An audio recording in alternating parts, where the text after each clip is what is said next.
Hello. All right, we are going to do a quick personal update, week 57. My weight is trending back down again. I was last Saturday, I'm doing this on Saturday, but I'll probably publish it on Sunday. Last Saturday, I was 150.9 average weight, and as of today, I'm 150.4, so basically a half a pound down this week. And then I got a wonderful question on Instagram from somebody who is also trying to learn how to maintain their weight without tracking calories. And they wanted to know what I had done to turn things around with my weight this last week. And so I told her I would address it here on YouTube. So number one, I don't do anything panicky.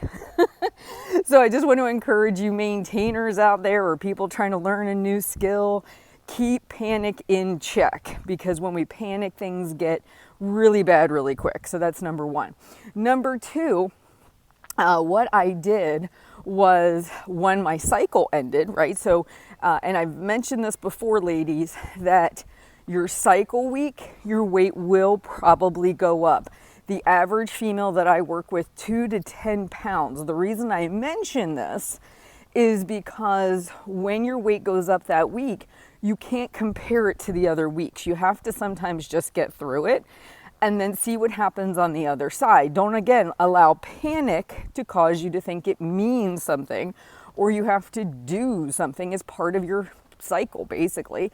If you went historically back month after month after month, you probably would notice there is a change on the scale for you.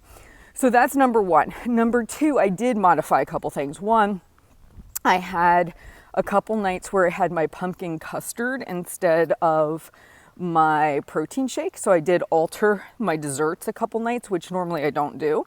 Number two, I actually stopped using my food scale as much. Not completely, but I did stop using it, especially around dinner time. This week I had a lot of spaghetti squash and something I had made, and I just threw what I thought I would eat in the pan and I heated up, and I didn't make anything to go with it.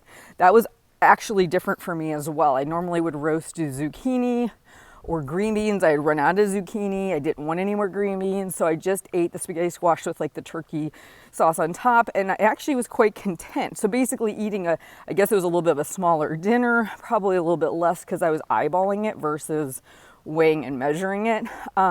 Those factors all came into play, and I really coached myself this week on, okay, Heather, take what you think you'll need to feel satisfied, and you can eat more later. Like, I normally would have said to myself, let's just eat 3 squares a day. If you're still hungry, you'll just have to wait till your next meal. I was being super compassionate with myself, and I said, no, take what you think you need. And if you're hungry in an hour or so, we'll have an apple or something to tide you over. I was actually being much more compassionate with myself, allowing for more snacks if needed, to promote taking a little bit less at the meal time. So those would be the big changes. 1, consistency. 2, patience. 3, realizing my body goes through cycles, and that's okay, and so does yours. We go through 2 types of cycles, by the way. We have a monthly cycle and we have an annual cycle. So if you were to look at somebody's weight graph year after year after year, whether they were dieting or not, somebody that had lost weight or not, your body weight does not stay stagnant. It's going to go up a little, it's going to come down a little, depending on the physical season you're in, quite literally.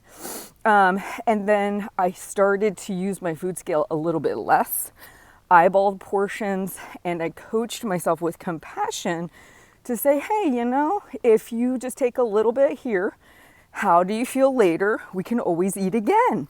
And being super encouraging. So that was the big changes for this week. I'm happy, proud of myself, man. This is 4 months of not tracking calories. It is crazy.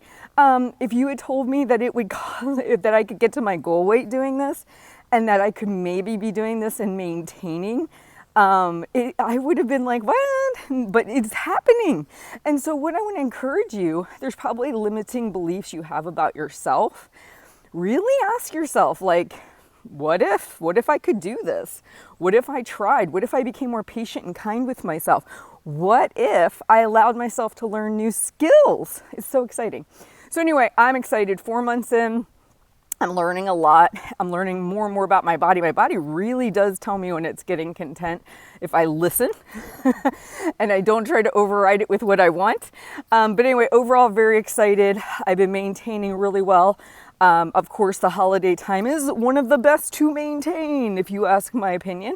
So anyway, I hope this video is helpful. Please like and subscribe and let me know in the comments how I can better help you. I will talk to you soon.